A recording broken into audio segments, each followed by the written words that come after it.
Hi, welcome to Shared Reading. Remember how yesterday we were reading Come Away, Come Away? Well, today we're going to continue reading that story. I want you to remember what happened. We know that Tinkerbell and Peter were looking for Peter's shadow. He got super excited when Tinkerbell found it. He accidentally locked her in a drawer. Oh no. But he tried sticking his shadow on the soap, which we know did not work. He actually sat down crying a little bit because it wasn't working. And he woke up Wendy. And when they were talking with each other, Wendy kind of came off a little rude and said Peter Pan's name was short. And so we're going to continue reading that story and find out what happens next.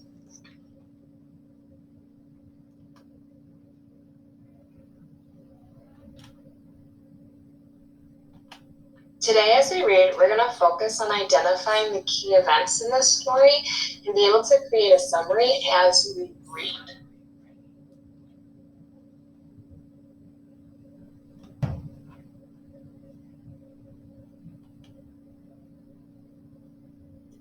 I'm so sorry, said Wendy Mura Angela. It doesn't matter, Peter gulped. She asked where he lived. Second to the right, said Peter, and then straight on till morning. What a funny address! Peter had a sinking feeling. For the first time, he felt that perhaps it was a funny address. No, it isn't, he said. I mean, Wendy said nicely, remembering that she was the hostess. Is that what they put on the letters? He wished she had not mentioned letters. I don't get any letters, he said contemptuously. But your mother gets letters. Don't have a mother, he said. Not only had he no mother, but he had not the slightest desire to have one. He thought them very overrated persons. Wendy, however, felt at once that she was in the presence of a tragedy. Oh, Peter, no wonder you were crying, she said, got out of bed and ran to him. I wasn't crying about mothers, he said rather indignantly. I was crying because I can't get my shadow to stick on. Besides, I wasn't crying. It has come off? Yeah.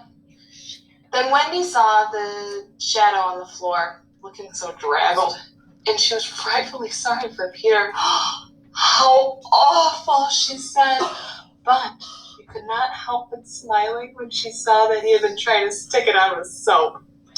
How exactly like a boy. Fortunately, she knew at once what to do. It must be sewn on, she said, just a little patronizingly. What's sewn? He asked.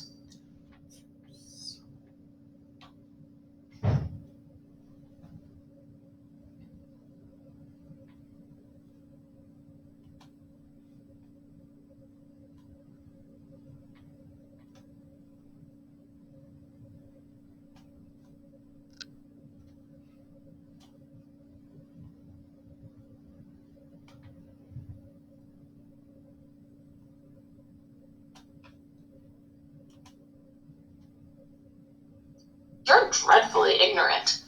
No, I'm not. She was exulting in his ignorance. I shall sew it on for you, my little man, she said, though he was tall as herself. She got out her sewing bag and sewed the shadow onto Peter's foot. I dare say it will hurt a little, she warned him. Oh, I shan't cry, said Peter, who was already of the opinion that he had never cried in his life. And he clenched his teeth and did not cry. As soon as his shadow was behaving properly, though still a little creased. Perhaps I should have ironed it, Wendy said thoughtfully. But Peter, boylike, was indifferent to appearances, and he was now jumping about in the wildest glee. Alas, he had already forgotten that he owed his bliss to Wendy. He thought he had attached the shadow himself. How clever I am, he crowed rapturously. Oh, the cleverness of me! It is humiliating to have to confess the conceit of Peter was one of his most fascinating qualities. To put it with brutal frankness, there was never a cockier boy. But for the moment, Wendy was shocked. Braggart, she exclaimed with frightful sarcasm. Of course I did nothing. You did a little, Peter said carelessly, and continued to dance. A little, she replied with pride. If I am of no use, I can at least withdraw. Wendy, he said, don't withdraw. One girl is more use than 20 boys.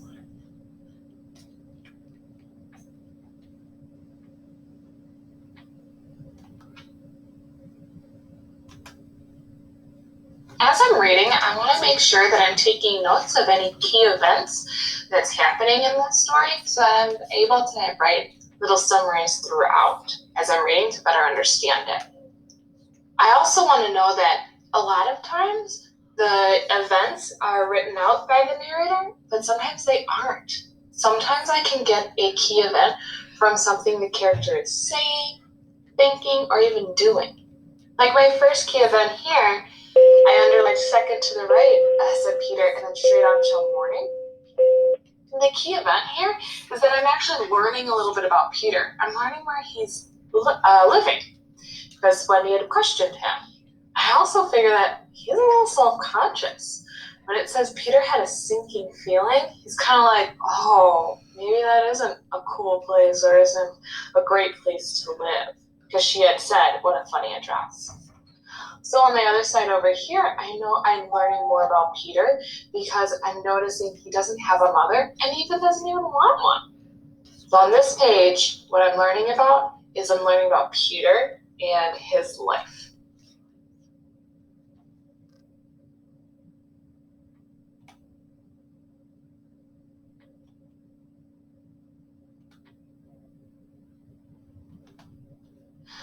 On this page, we have quite a few key events that happened. We know that Wendy sewed the shadow onto Peter's foot. He was jumping around, thinking that he actually did it, when really we know that Wendy did.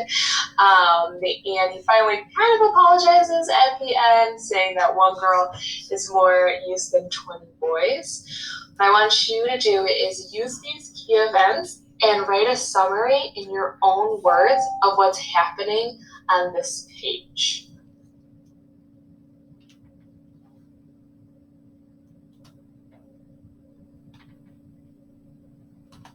Thank you so much for writing that summary. That helps us really understand what's going on in this story, and it'll help us think about this question here of how does Peter Pan and Tinkerbell reveal themselves to us? I want us to start thinking about that because their actions and words and their thoughts really tell a lot about them. We're going to talk more about that tomorrow, of what they're doing, what they're saying, how that reveals themselves to us.